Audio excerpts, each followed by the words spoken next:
Assalamualaikum warahmatullahi wabarakatuh. Waalaikumsalam. Selamat datang di podcast FEB UP yang pada kesempatan kali ini kita akan berbincang bersama dengan Bapak Roy Prakoso, Bapak Dokter Kandidat Roy Prakoso SEMM CIISA CIVA ya Pak ya, belum dimasukkan di situ. Beliau adalah salah satu dosen di FEB UP dengan latar belakang yang cukup panjang di bidang dosen tetap di FEB UP dengan latar belakang sebelumnya sempat 25 tahun ya Pak di Bank Mandiri dengan berbagai macam posisi ya, dari mulai 20 tahun di Mandiri terus nyambung ke yang lain-lain. Ke 20 tahunnya di Mandiri. 20 tahun di Mandiri. Berarti sempat di bank sebelum Mandiri ya Pak ya? Sebelum Mandiri itu Exim dulu kan, merger jadi Mandiri. Oke. Dari mulai posisi apa nih Pak paling awalnya Pak? Saya dulu ODP kan, Bank Exim, pernah di IT, IT 4 tahun. Saya sempat jadi programmer juga dulu, meskipun saya orang ekonomi. Terus saya pernah di analis komersial, kredit komersial, pernah jadi kepala bagian kredit yang utama di Jawa Tengah. Pernah jadi pimpinan unit. Terus Mandiri bergabung ya.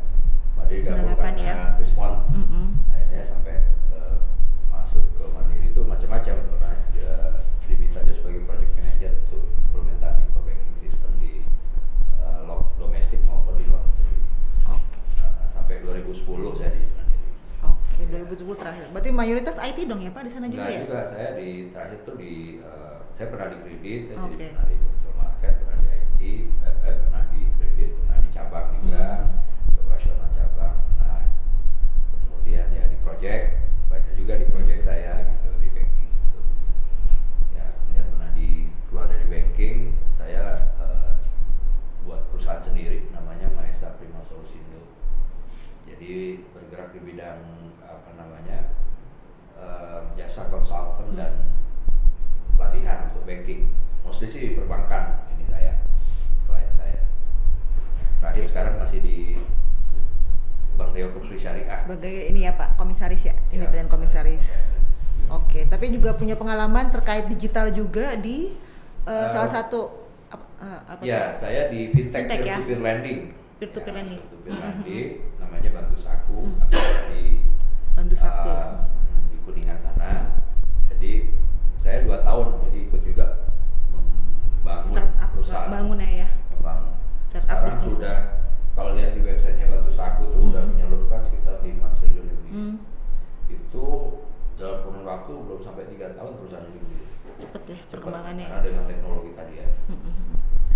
Ya semua dengan teknologi ada dipermudah, dipercepat, ya, efisien, cepat dan lebih fleksibel ya dengan teknologi. Iya betul. Banyak kemudahan ya Pak. Walaupun tetap ada resikonya sih ya. Pasti. Resikonya di era digital itu, kemudian saya juga praktisi di risk management. Itu dengan kondisi dulu sebelum atau kondisi masih analog dengan digital pasti beda. Ya. Sekarang aja HP kita aja sekarang nih e-wallet kan. Dompet kita udah pindah ke sini. Jadi kan disasar di sini semua.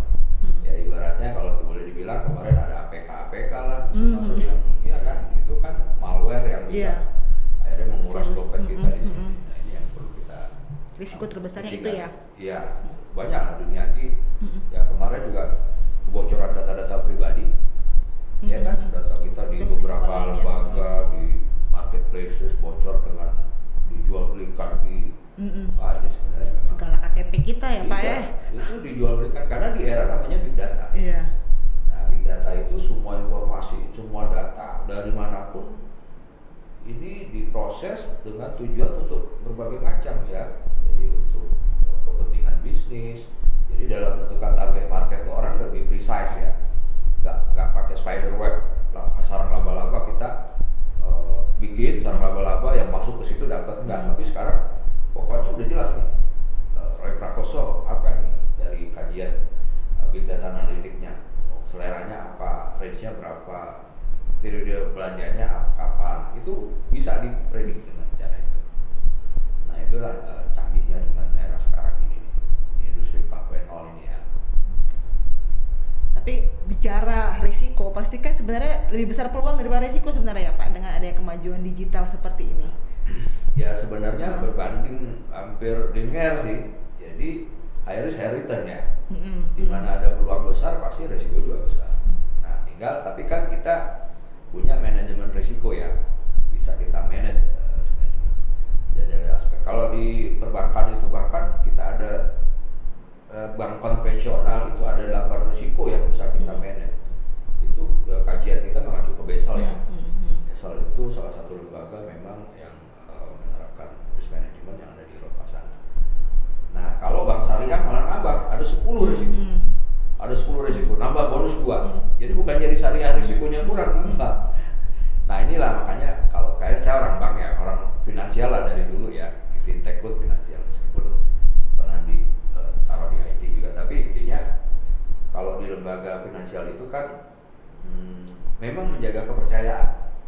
Jadi trust bisnis ya, banking, insurance, apapun itu trust.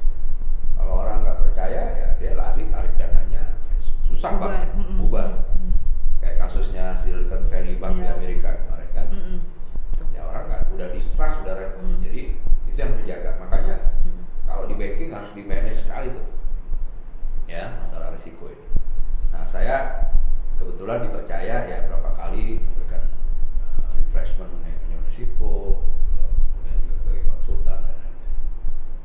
Mungkin itu sih. Oke, berarti kalau kita bicara nih soal anak-anak muda zaman sekarang ya, Gen Y, Gen Z, bahkan sekarang udah masuknya udah generasi milenial kali ya namanya ya, enggak, di atas 2010. udah pasca milenial nih, udah masuk Z kan. Anak yang kuliah di kampus-kampus ini kan Z yang lahirnya 395 ke atas ya. Mereka Z generation itu. Milenial Y itu 80 sampai 95. Nah, yang sekarang udah Z, nanti ada pasca Z lagi. Ada pasca Z. Anak saya pasca Z kayaknya sudah masuknya itu mereka. Yang dari lahir pun udah megang Instagram tuh dari sejak kelas udah megang tablet ya. Kalau saya tuh tabletnya pil itu beda ya. Iya, beda. Nah, pasti mereka sebenarnya sudah sangat terpapar sekali kan dengan digital ini.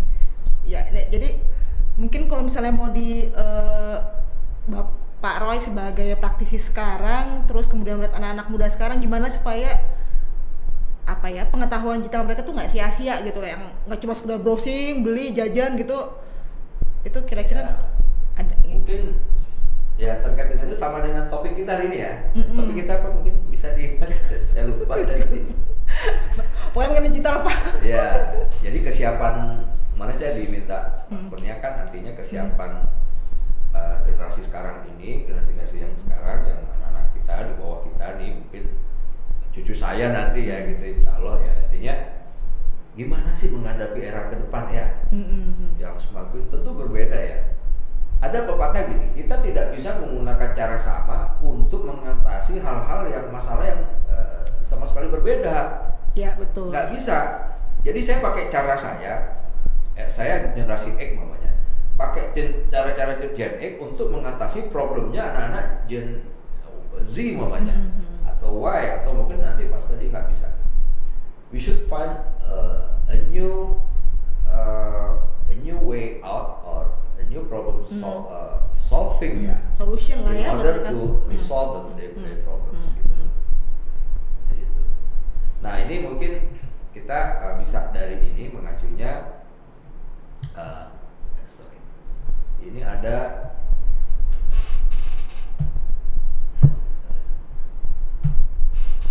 ini ada pepatah ya. Ini saya kutip ini dari Rupert Murdoch. Ini beliau adalah seorang raja media.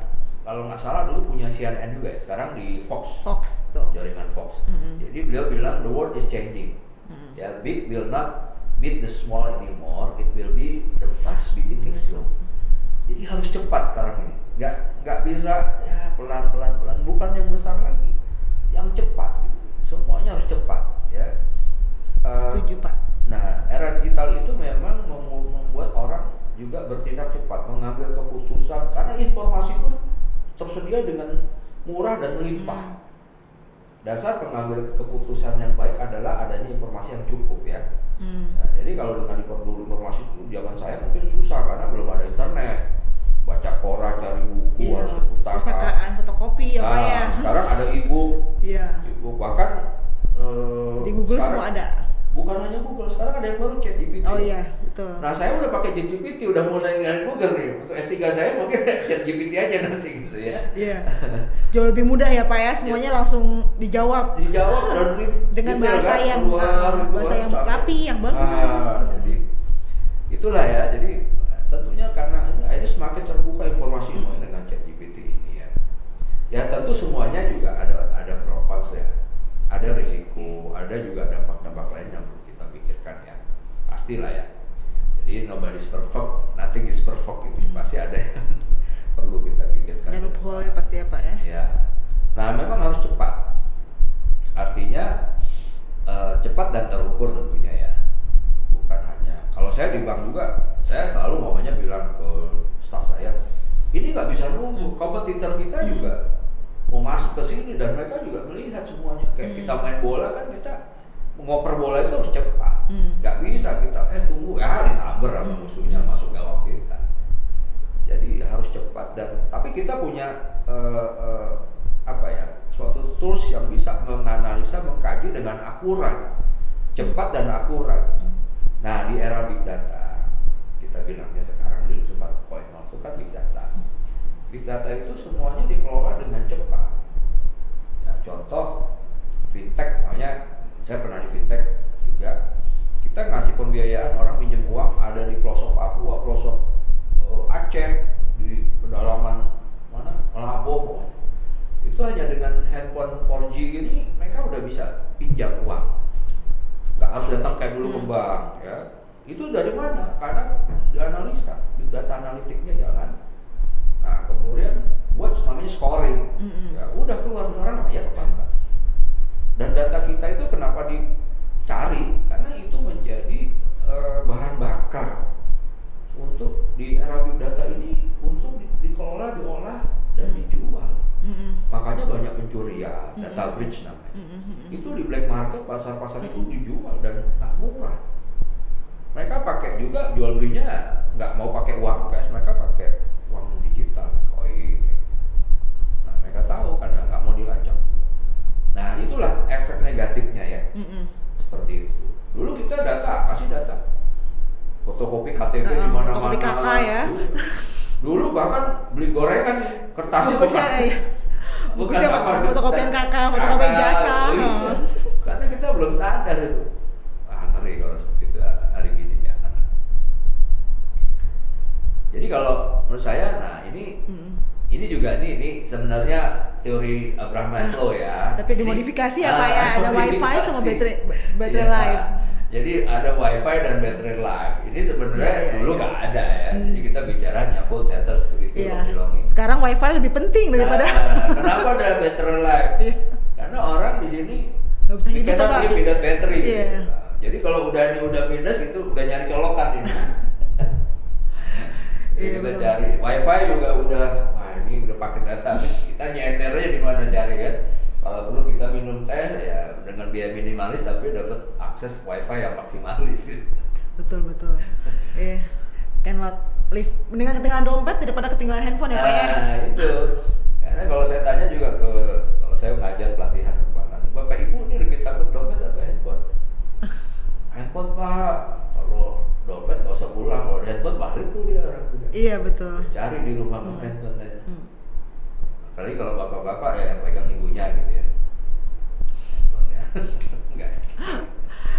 Ya, berarti memang ya semakin nggak bisa hidup lah ya tanpa dunia digital itu ya Pak ya.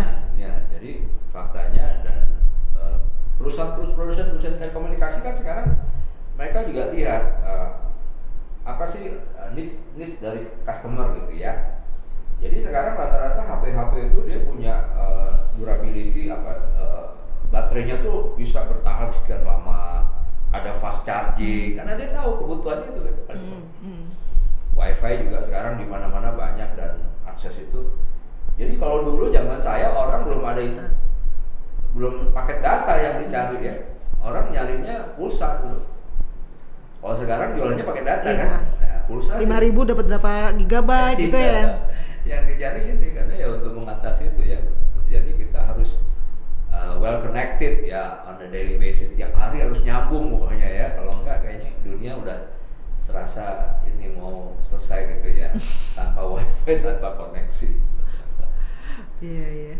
Tapi kalau gitu berarti apakah bidang ilmu yang akan berkembang itu hanya IT saja atau bidang ilmu yang lainnya bisa berkembang Pak sebenarnya dengan kondisi seperti itu sekarang?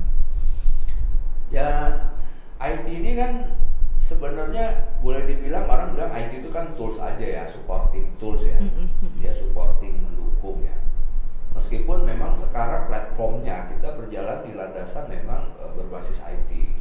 Iya, betul. Jadi kalau bicara 4.0 industri ada namanya IoT. IoT itu singkatan dari Internet of Things. Oke. Di mana-mana semua harus connect dengan jaringan. Ya, bahkan ada smart home yang bisa di-connect dari HP saya, bisa connect bisa ke buka rumah. pintu ya. Iya. Jadi rumah saya, anak-anak saya itu udah pasang namanya otomatis semua tuh, lampu jam segini nyala, mati. Jadi ya ini lama-lama kita Kunci pakai ini doang kan Pak ya? Hah? Segala kunci taruh di handphone aja ya? Iya, Kunci handphone. rumah. Terus sekarang mobil-mobil juga ada kan, kayak beberapa merek yang sudah bisa start dari Automobile sini, ya. atau pilot. Pilot ada itu konteksnya yang EV bukan EV, electric vehicle lain lagi, yang mobile yang autonomous ya. Saya kemarin lihat iklan tuh lucu juga gitu ya. Jadi salah satu produsen lah di Eropa, dia bilang inilah keunggulan autonomous gitu. Lucu, jadi dia lewat hutan, mobilnya nih nggak ada sopirnya, nggak ada sopir, tiba-tiba ada pocong lah atau apa lewat gitu ya, Ditabrak. tok gitu kan, dibuka kan sendiri, pocongnya lihat ke dalam, wah nggak ada sopir, wah kabur. Malah di Pocongnya pocong. lari gitu. Malah pocong. Tapi dan ngeri juga ya. Ya jadi nggak hanya IT ya, jadi menurut saya tetap ya, nanti kita bahas. Jadi gini Mbak, nah ini kebetulan ada, saya sebelum Boleh kesana, boleh Pak. Cerita-cerita ya Pak ya. Nah ini ada industri evolusi ya, kita tahu ada revolusi industri 1.0 ini abad sebelum, ini masih mekanik semua ya, belum ada listrik ya, masih mesin uap dan lain-lain. Nah 2.0 ini di awal abad 20 itu sudah ada mulai elektrik energi. Nah ini kehidupan manusia udah beda ya. Perang Dunia Kedua itu industri mesin perangnya itu karena ini berkembang nih, ada elektrik ini ya. Nah yang 3.0 ini di era tahun 70-an itu revolusinya udah mulai ada IT ya. Nah ini udah autonomous. Banyak hal-hal yang memang kontrol by robotik ya. Nah industri 4.0 Sekarang ya. nah ini sekarang ini kita cyber physical system. Jadi sudah kita main di dunia maya. Adanya IoT, adanya big data. Itu sebenarnya 4.0. Sekarang marketing pun ada 4.0. Ya. Mungkin kalau di S3 kita belajar 4.0 marketing itu memang kombinasi jualan itu dia hanya online tapi offline juga. Ya, kemudian ada prinsip 4F. Jadi orang mau belanja itu pakai 4F apa? Dia nanya friends, families, Facebook friends, kemudian F keempat itu Twitter apa gitu ya, saya lupa, ada F-nya juga pokoknya ya.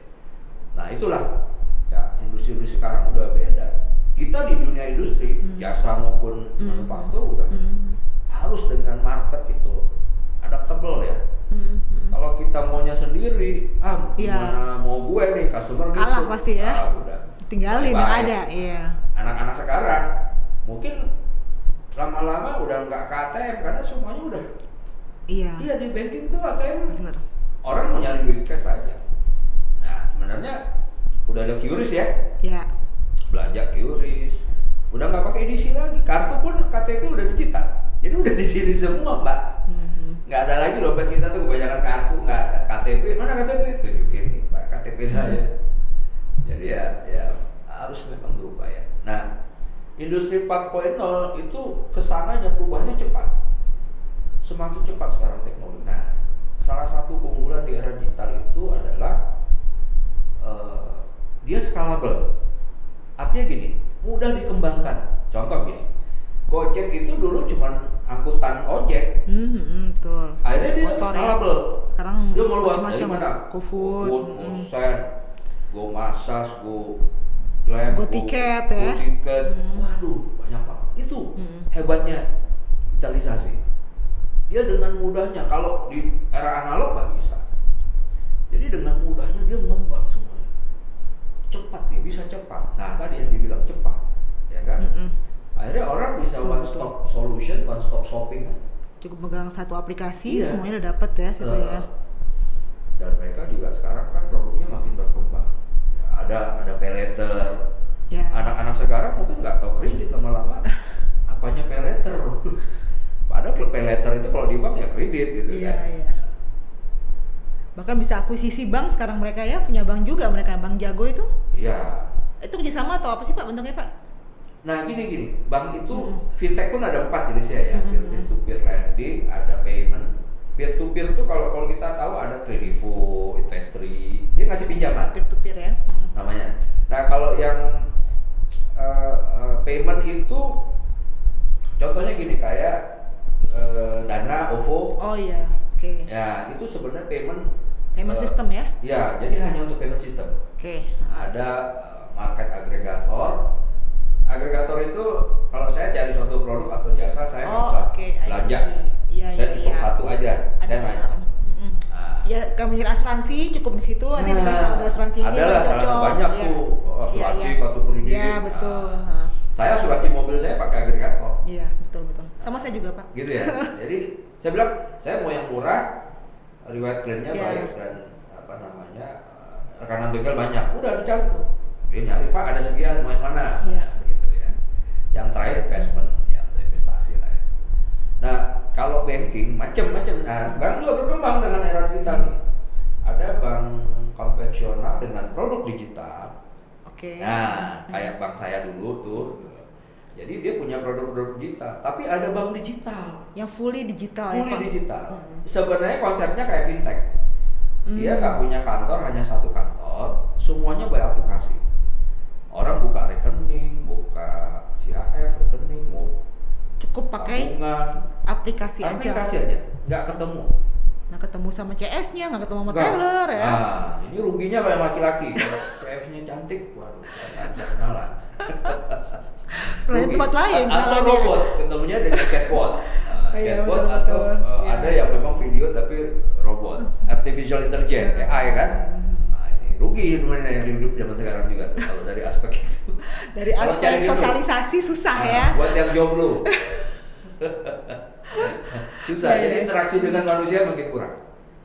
Berarti si Bank Jago itu masuknya kategori si Bank digital. bank digital. Berarti emang benar-benar digital semua ya di Nah, Gojek itu ya. Alobank, Bank Jago, ada apa lagi Aladin itu bank digital. Sebenarnya sama dengan fintech, hanya mereka menghimpun dana masyarakat. Oh oke, Kalau mereka fintech, boleh. tetap kayak bank, cuman sistemnya dia tidak pakai kantor gitu, nggak pakai customer service, semuanya by sistem. Oke, kalau fintech kan nggak boleh menghimpun dana Nggak dari boleh. masyarakat ya Pak? Nggak pernah DPK, dana pihak ketiga nggak ada, dia hanya platform aja, jadi dia ngambil fee aja, fee base aja sebenarnya. Oh, berarti kalau orang naruh uang di fintech itu lebih investasi bukan DPK gitu ya Pak? Iya, dia investasi. Di investasi maksudnya. Makanya pembukaan fintech semuanya off balance sheet, nggak ada di on. Beda dengan bank kan. Kredit yang diberikan udah masuk aset, penempatan surat berharga aset, dana pihak ketiganya ada di liabilities kan, hutang. Nah jadi beda. Dulu saya pernah diminta juga kan, dengan buka prodi yang lama. Harus coba bedanya akuntansi fintech sama bank, bisa nggak kasih pencerahan ke mahasiswa? Tapi keburu covid. Jadi nggak jadi. Tapi kalau lebih seperti itu lah bedanya antara fintech sama bank digital Iya. tadi ya. Oke, ini VUCA ya Pak ya. Apalagi nih Pak VUCA Pak? Nah, bukan ini sejenis abstrak. makanan untuk berbuka puasa. Oke, ya boleh. Kayak bubur kacang hijau ya. Katanya VUCA ini udah ke belakang, ada lagi yang baru. Waduh, saya juga belum tahu tuh yang baru apa tuh. Teman-teman bilang, ada lagi ini VUCA udah Emang kuno. semuanya fast sekali ya Pak ya. Aduh, kok ada lagi nih, saya bilang ini aja kita masih pikir. Masih kelabakan ya. Nah jadi gini, ada namanya istilah VUCA ya, apa singkatan dari volatility. Ini ketidakpastian ya. Ada tingkat ketidakpastian total karena semuanya serba ya berubah-ubah dengan. Kemudian ada uncertainty, unclear about the present. Jadi kondisi sekarang itu kita nggak jelas. Ini kita mau kemana sih? Umpamanya ada nih mahasiswa nanya, kita itu kalau lulus mau kerja di mana? Udah banyak robot, udah ada AI, artificial intelligence, ada machine learning. Kasihan ya. Nah, Chat GPT itu kan bagian dari machine learning. Ya kan? Sebenarnya tetap manusia diperlukan. Nggak bisa juga nggak ada manusia gitu. Cuma di mana kan itu tempatnya. Nah, yang berikutnya ada complexity, multiple key decision factors. Jadi terlalu banyak faktor ya. Ya, faktor untuk decision making, untuk mengambil keputusan. Banyak informasi ya Pak ya. Informasinya kan dari mana sekarang gampang sekali diperoleh ya. Nah, makanya kan we have to choose which one is the most proper one in order to make the right decision for our company. Nah, kemudian ambigu. Nah, ini lack of clarity about meaning of an event. Jadi nggak ada kejelasan gitu ya. Arti dari suatu peristiwa ini apa sih sebenarnya? Contoh dulu ya, VUCA ini gini. Pada saat taksi online keluar, taksi konvensional ini kaget, panik, karena nggak siap. Bukan, ini mau kemana Bu? Ini kok penumpang saya nggak ada lagi di jalan, nggak ada lagi nyetop, nggak ada yang nelpon. Ya enggak, udah pakai aplikasi. Ini kan akhirnya ngamuk, marah gitu. Termasuk ojek online dulu awal-awal. Sempat ya. Iya, memang perubahan itu pasti tidak menyenangkan buat orang-orang yang di zona nyaman. Karena dia terganggu. Zona nyaman ini hati-hati ya. Jadi ada pepatah bilang your success start at the end of your comfort zone. Jadi zona nyaman ini udah ya begitu-gitu ya udah nyaman di sini. Gitu ya. Nah, ini yang perlu dihati-hati juga. Ada buku bagus tuh, saya dulu anak-anak saya juga saya suruh baca tuh. Ada, kalau mungkin bisa lihat juga ya, buku yang terkait dengan who move my cheese. Siapa yang mengambil keju saya? Nah, ini cerita tikus tuh, dia ngambil keju tiap hari. Lama-lama kejunya dipindahkan. Bingung nih tikus ini, saya makan di mana? Nah, itu saya suka tuh buku itu, saya suka baca tuh buku. Nah, jadi VUCA ini pebisnis diharapkan pada tantangan seperti perilaku baru konsumen, perilaku ya. Customer behavior berubah, changing. Berarti kan produk dan jasa harus menyesuaikan. Nggak bisa kita maunya kita. Di era digital itu kita mengikuti customer. Customer maunya kemana? Ya, kita harus dengar banget suara mereka. Mereka mengambil keputusan. Ya, bukan kita yang leading lagi, bukan lagi kita yang mendrive customer, tapi customer yang kita harus dengar. Kemudian disrupsi. Nah, ini gangguan di lini banyak. Ya, jadi banyak lah ya. Namanya waktu era COVID itu VUCA. Jadi COVID-19 ini kan sesuatu yang uncertain. Tiba-tiba virus yang invisible, nggak nampak, bisa memporak-porandakan ekonomi. Bukan hanya Indonesia, dunia. Bahkan World Bank bilang ini terburuk sejak after World War II. Setelah Perang Dunia Kedua ini terburuk ekonomi. Bayangkan dengan virus yang notabene invisible, nggak tahu siapa musuh kita ya. Tapi dampaknya orang nggak bisa keluar, nggak bisa komunikasi. Penerbangan berhenti ya. Iya kan? Transportasi berhenti. Tapi di situ timbullah hikmah positifnya, dunia online makin berkembang. Ya, produk-produk sistem delivery, makanya banyak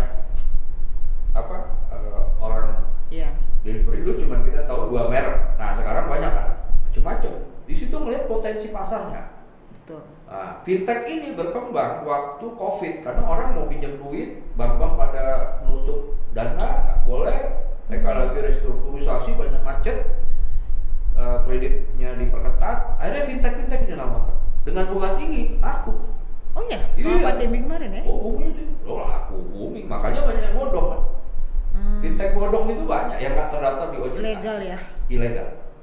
Itu yang memalukan orang kalau dia nggak bayar, temennya di broadcast, terus di WA, diancam-ancam. Iya. Karena mereka nggak terdaftar di OJK, hati-hati itu. Nah, jadi seperti itu ya. Perilaku konsumen berubah ya. Ya itulah. Nah, kita pakai Zoom sebenarnya juga karena era COVID kan. Iya. Karena era COVID kita Sebelumnya nggak sampai situ. nggak ada. Kalau udah ada dari dulu Zoom ini ya Pak ya? Udah lama. Saya pernah dengan beberapa klien bisnis saya di beberapa negara itu saya udah pakai video conference dengan conference, tapi bukan Zoom Kan ya. Zoom ya. Dulu nggak ngerti Zoom itu. Nah saya pakai yang lain. Itu saya udah lama melakukan itu. Bahkan saya udah pernah chat dengan orang dari Rusia tahun berapa ya? 2000-an awal. 2000-an awal ya kalau nggak salah ya, dengan orang dari Rusia dari situ. Terus Face to face gitu ya?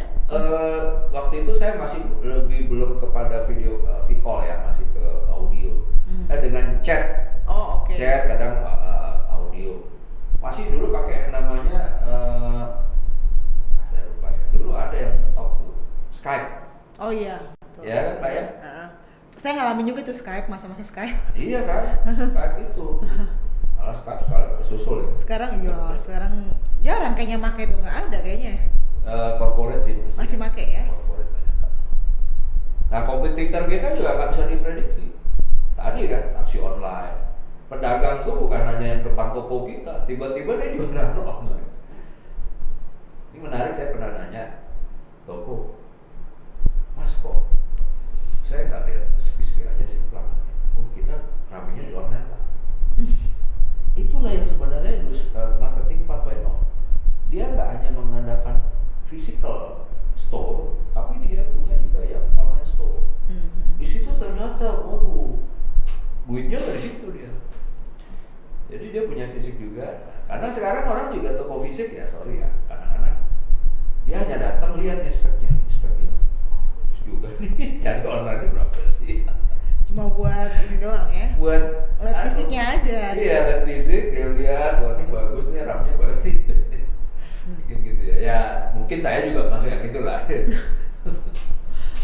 Ya. Bukannya intinya memang ya serba tidak pasti ya, tapi tetap ada peluang ini ya Pak ya. Ya. Nah ini juga satu hal yang ini dari riset dikti datanya yang juga dari World Economic Forum ya. Ini ada di LinkedIn, saya juga berlangganan juga World Economic Forum ini, saya tag juga banyak informasi yang bagus kan dari WEF ini. Jadi ini dibilang data ini yang mengatakan bahwa secara global tuh biaya digitalisasi akan menghilangkan 1 sampai 1,5 miliar pekerjaan sampai 2025 ke depan. Ini masih 2023 ya. Ini katanya si John Leonard, dia seorang futurist ya, jadi digantikan dengan mesin. Ini yang orang khawatir kan, saya sekolah terus gimana ya? Iya betul. Ya kan? Kemudian estimasinya ada anak-anak murid sekolah dasar di dunia itu bekerja di tempat yang which is has not been invented yet. Jadi belum ada. Ini sebenarnya kita mau anak-anak ini ya kayak profesi YouTuber, vlogger itu kan nggak ada di sekolah ya. Tahu saya juga Nggak ada ilmunya ya. Ada ilmu, tapi ada duitnya. Sekarang banyak kan gitu Pak. Iya kan?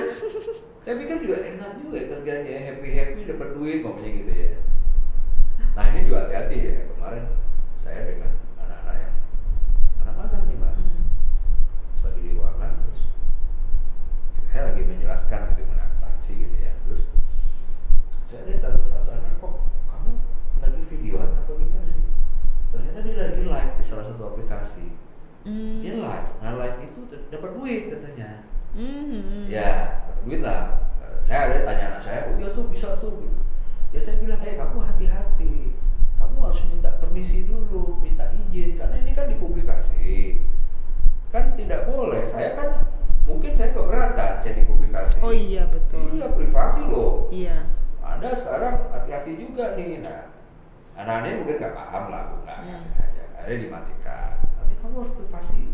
Ada undang-undang ITE, ya, yang harus kita lihat tuh banyak tuh pasalnya tuh, ancaman tuh. Bahkan body shaming aja bisa diancam. Kamu kok sekarang bunder ya, kok lonjong ya, kok ini ya, itu body shaming. Bisa masuk pasal. Terus ada undang-undang yang baru nih, undang-undang nomor saya lupa ya, tahun 2022 mengenai perlindungan data pribadi. Nah, karena banyaknya data pribadi, udah keluar. Nah, jadi cuman karena sosialisasinya mungkin kurang, jadi anak-anak ini nggak paham. Jadi saya bilang hati-hati dengan mahasiswa ya. Nah jadi ini yang ancaman. Peluangnya apa? Ada peningkatan net tenaga kerja hingga 2,1 juta. Tapi nggak balance ya. Yang hilang miliaran, yang datang cuma jutaan. Kalau menurut ini. Ya kan? Terdapat potensi pengurangan emisi karbon sampai 26 miliar metric ton. Nah ini tentunya dengan Sustainable mobil ya, listrik, sustainable. otomotif ya kan. Ada namanya nanti EV ya. Di Eropa itu kemarin saya baca di World Economic Forum juga. Kalau nggak salah 2035 itu wajib EV. Semua mobil. Electric vehicle. Nggak boleh lagi petrol. Pakai bahan bakar ini ya. Minyak. Bensin ya. Nah ini perlu perlu hati-hati kalau orang berbisnis. Ya. Iya. Nah, kalau di bank tuh saya bilang ya hati-hati kalau mau main kebijakan ini meluas sampai Indonesia, kita mau biaya SPBU maunya. Udah Ya, dihindari. mungkin udah eranya udah berubah. SPBU-nya listrik. Oh iya betul, masih SPBU bisa listrik sih. harus. Udah mungkin Kita ya. provide dua-duanya lah ya gitu ya. Atau hybrid. Heeh. Pak yang listrik sana, Ya. yang bensin sini. Tapi lama-lama nipis kan. Iya. Sekarang juga mobil mobil yang fully elektrik kan yang kayak Wuling tuh. Iya. Ya, itu rata-rata udah banyak sekali ya. Oh banyak. Banyak sekarang kan. Itu beneran hemat Pak itu Pak. Sebenarnya sih pernah di compare ya kalau saya isi bensin sama ngecas listrik. Kan tetap ada biaya ya casnya dengan berapa kWh. Tapi memang masih lebih murah ini mobil listrik. Nah, ya keunggulannya kan dia nggak berisik, nggak ada suaranya gitu ya. Kemudian dia tidak merusak lingkungan kan, ozon kita ini kan rusak dengan adanya CO2. CO2. Nah ini kan sekarang, bisa diamankan lah ya, karena industri-industri ini udah semakin ramah lingkungan. Meskipun saya baca mobil listrik itu ternyata memerlukan juga banyak energi Iya. yang terkait dengan Minyak. hasil bumi, minyak. Itu kan pas ngisi listriknya tersedia dari mana? Dari PLTU kah atau Batubara. BLTD sama aja dong nanti. Tapi itu debatable. Jadi ada yang bilang debatnya di LinkedIn ya, bilang ya tapi kan kalau mobil listrik jangka panjangnya tetap menguntungkan buat environmentnya gitu. Mungkin ya useful life-nya berapa nih mobil? 10 tahun. Nah, sama 10 tahun kan listrik itu kan mungkin ya paling ganti baterai lah ya. Gitu, dalam berapa tahun. Pernah lah jadi saya baca tuh debatnya dari beberapa forum di luar negeri ya. Jadi tapi menurut saya tetap ada peluang. Hanya mungkin ya kita lihat buktinya, contoh ya begitu tol itu pintunya ditutup kan nggak ada lagi yang menjaga. Karcis ya, nyampe ke karcis. Tapi kan ada peluang baru jadi di bidang online namanya delivery online, kemudian ada mungkin bisa jualan online shop atau apalah ya yang memang ya menurut saya nanti akan keluar lah. YouTuber, vlogger dulu kan nggak ada dulu, itu peluang baru sekarang anak-anak nih. Ya jadi teman saya juga ada yang khusus vlogger, YouTuber untuk makanan. Tinggal kita pintar-pintar aja nyari yang spesifik dan mereka juga make money loh. Itu kan dimonetize gede Pak kalau yang Iya, betul. hidup Banyak. banget itu. Udah bisa beli rumah ya. Oh, ratusan juta mereka dapat. Tapi ya menurut saya nggak ada yang instan lah. Ya. Instan cuma 2 katanya, mie instan sama kopi instan. Tapi dulu saya dibilang tuh yang bantuin saya, Pak kopi instan juga kan diaduk, mie instan kan direbus juga, nggak instan juga. Berarti ada instan dong, berarti memang ada yang instan di dunia ini ya. Semuanya harus pakai proses. Nah itu kadang-kadang anak muda suka tidak menghargai proses kali ya Pak ya, anak-anak zaman sekarang. Ya itulah memang ini pengaruhnya juga nggak tahu dari mana ya. Tapi menurut saya sih apa ya? Oh ya ada satu skill lagi yang beberapa skill yang diperlukan ya belum tahu. Apalagi tuh Pak? Nggak apa diomongin aja Di Pak. industri sekarang yang beberapa skill yang diperlukan okay. ya. Coba saya lihat di HP saya aja ya. Saya lupa kopi mungkin. Ada 5 skill ya yang terkait dengan kebutuhan Gen Z. ke depan. Apa aja sih yang diperlukan skillnya gitu ya. Nah ini mungkin slide-nya belum masuk ya, cuman saya pikir nanti bisa di browsing kali di YouTube ada ya mungkin ya, atau di Mungkin dari Bapak cerita aja dari oh ya. pengalaman berhadapan dengan Gen Z. Ya, saya mengacu pada dikti dulu. Ini ada nah, ada berapa skill di sini yang dicari di masa depan sebenarnya. Jadi ini Mbak Era. Contohnya satu adalah complex problem solving, ya. Okay. Ada complex problem solving. Yang kedua, jadi complex problem solving ini kemampuan untuk memecahkan masalah yang asing dan belum kita solusinya dalam dunia nyata. Nah ini benar-benar kita perlu tahu apa sih masalah ini. Tadi karena Fukara kan? Iya, betul. We should find a way how to resolve the problem gitu ya. Nah, yang kedua social skill, kemampuan untuk melakukan koordinasi, negosiasi, persuasi, mentoring, kepekaan dalam memberikan bantuan hingga emotional intelligence. Ini benar-benar bukan lewat sosial media, di social skill ketemu langsung ya. Iya. Atau mungkin bisa juga lewat aplikasi atau apalah. Tapi social skill ini memang ya menurut saya penting, dan kalau saya di perbankan ini rata-rata orang banknya harus punya nih, karena melakukan kepada nasabah. Networking lah ya, sebenarnya networking. Iya, jadi ini soft skill yang memang menurut saya perlu banget ya. Nah, yang ketiga ada process skill, kemampuan dari active listening, logical thinking, dan monitoring staff and others. Ya, process skill. Yang keempat adalah system skill. Nah, ini kemampuan untuk dapat melakukan judgment dalam membuat keputusan dengan pertimbangan cost benefit, serta kemampuan untuk mengetahui bagaimana sebuah sistem dibuat dan dijalankan. Yang terakhir cognitive abilities, skill dari Kreatif ya. kognitif ya. Out of the box. Flexibility, creativity, logical Adaptive. reasoning, problem sensitivity, mathematical reasoning, dan visualization. Ini dari riset dikti nih ya, datanya saya ambil ya, karena kita sebagai orang kampus tentu perlu tahu juga. Jadi banyak. Nah, tinggal kita petakan. Kemudian juga dunia pendidikan ini juga coba mengadop sebenarnya dalam rangka mempersiapkan lulusannya untuk bisa masuk ke market nanti mereka sudah siap, karena skill-skill tadi yang dibutuhkan, ya kan? Yang mungkin dari aspek kita belajar akuntansi, ekonomi, tapi aspek-aspek tadi tetap perlu disiapkan. Karena begitu once they graduate and then enter the market, apply job, at least dia punya lah beberapa ini yang dia bisa lakukan. Tadi ada aspek creativity. Nah, creativity ini juga penting banget ya, karena sekarang bisnis-bisnis baru ini, kalau di fintech itu dulu ada tim kreatif, content creator, ya, anak-anak muda tuh waktu saya di fintech. Jadi mereka, ngapain kamu? Saya bikin konten tiap hari berubah, target marketnya siapa? Bikin tulisan supaya menarik ya. Tulisan, video yang bagus, eye-catching. Ya, itulah. Ya, saya juga. Kemudian saya di situ orang paling tua kalau saya di fintech dulu. Melihat anak-anak seusia anak saya gitu ya. Tapi yang menarik ya lihat mereka ya. Tapi ya kalau saya dari Gen X artinya berevolusi masuk Y, masuk ke Z juga ya. Harus bisa juga beradaptasi kan, karena ya berubah semuanya. Kalau saya pakai pola-pola lama ya nggak laku juga gitu ya. Nggak jadi dosen juga kan, sama Mbak Era suruh pergi. Bohong, ilmunya banyakan Bapak daripada saya. Ya kira-kira itu Mbak, kira-kira itu. Jadi nggak usah khawatir juga.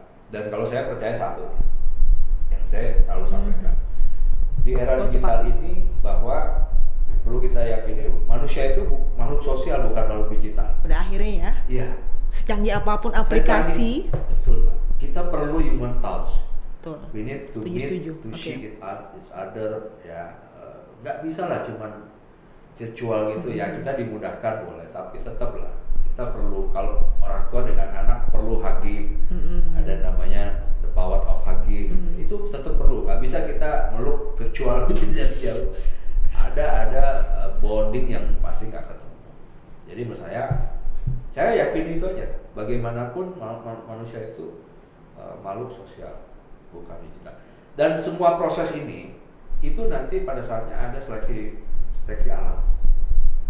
Ya, umpamanya produk mana online dan offline, akhirnya orang kasih alam. Awalnya aja kayak Banyak banget euforia. aplikasi-aplikasi. Lama-lama orang, enggak juga, bagus juga yang lama kok. Nah akhirnya di mix. Oke. Saya pun begitu. Saya pokoknya nggak semuanya online. Dulu semuanya online 90%. Lama-lama ada juga enggak juga semuanya online. Mendingan online. Nah, akhirnya mix, mana yang offline. Sama. Makanya saya pakai kendaraan online atau yang online. Akhirnya dalam perjalanan kita menilai. Makanya tadi prosesnya. Ya pada akhirnya kita punya kesimpulan. Ya karena nggak ada yang perfect. Nothing is perfect. Jadi ya akan terjadi akhirnya seleksi, kita buat kesimpulan masing-masing. Ah udahlah, ternyata ini dari aspek ini bagus, ini aspek ini. Kira-kira gitu. Gak ada yang fix ya. Nggak ada yang sempurna dan nggak ada yang konstan, nggak ada yang tetap, pasti akan selalu perubahan tadi ya iya. Pak ya. Yang konstan itu yang perubahan itu. Betul. Jadi gimana kita beradaptasi terhadap perubahan itu justru yang lebih penting ya Pak ya. Betul. Itu menurut saya yang paling utama ya. Jadi ya anak-anak muda yang ya insya Allah nanti masuk ya ke Pancasila ya. Amin. Amin. Ya. Dosennya kayak Pak Roy semua loh. Amin. Keren banget nih Pak Roy ini. Bu Era ini, saya dulu kita sama-sama ya masuknya. Seangkatan. Beda nasib aja ya. Saya nggak Bu Era beda nasib ini komisaris. Oh, ini cuma ibu rumah tangga yang menyamar jadi dosen. Tapi kan bisa dua sisi loh, keren gitu ya. Jadi saya lihat Bu Era waktu saya agak minder-minder. Ya, masa lalu ya itu ya. Lama juga ya. Tapi intinya itu ya, menurut saya jadi pengalaman saya di lapangan ini karena banyak juga pertanyaan, terus banyak juga kekhawatiran ya, nah saya juga masih pada kuliah gitu. Tapi nggak seperti itu juga yang dibayangkan. Ini kan FUKA tadi memang tetap kita punya solusi lah. Tuhan Allah Subhanahu Wa Taala udah kasih kita rezeki ya, kemampuan berpikir. Ya. Tetaplah ya. Intinya kalau di film-film robot itu menjadi menang terhadap manusia itu kan film ya. Tetap optimis ya Pak intinya ya. Harus selalu be optimistic always. Dan selalu mau belajar. Kayak Pak Roy ini belajar terus ya, nggak berhenti loh. Ternyata udah banyak banget, sertifikat udah banyak banget. Nambah terus. Lu nggak pinter-pinter belajar. Ini apa sih gua pinternya gitu ya. Ya gitu, never stop learning ya. Iya betul, karena tadi itu ya ada perubahan yang kita harus adaptasi. Ya, kira-kira itu. Sip Pak Roy. Sama-sama. Terima kasih banyak Pak Roy. Cukup sampai sini untuk podcast kita dengan Pak Roy. Terima kasih banyak. Sama-sama. Sukses terus untuk Amin. tugas negaranya, Amin. untuk tugas-tugas yang lainnya juga. Tugas sebagai dosen juga dong harus sukses. Iya tentu juga itu juga. Meskipun dengan cara-cara hybrid. Dengan berbagai macam trik-trik ya Pak ya. Tapi keren lah Pak Roy mah. Sukses dengan sertifikatnya yang makin banyak ini, semoga bisa. Semoga lulus juga S3-nya. Amin. Lulus tahun ini Pak, semester ini. Pokoknya kalau nanti masuk ke FEB ketemu dengan Pak Roy, banyak yang bisa didiskusikan, banyak yang bisa sharing. Insya Allah nanti banyak ilmu lah yang bisa diperoleh dari Pak Roy. Karena dengan sama lah, saya juga belajar sama dosen lain. Semua harus dari manapun sumbernya. Iya, betul. Keep learning. Betul. Anything, anywhere, everywhere, anytime. Jangan pernah malu untuk nanya. Oh iya. Untuk belajar. Oke, cukup sampai sini. Terima kasih. Wabillahi taufiq wal hidayah. Wassalamualaikum warahmatullahi wabarakatuh. Waalaikumsalam. Terima kasih Pak Roy. Terima kasih.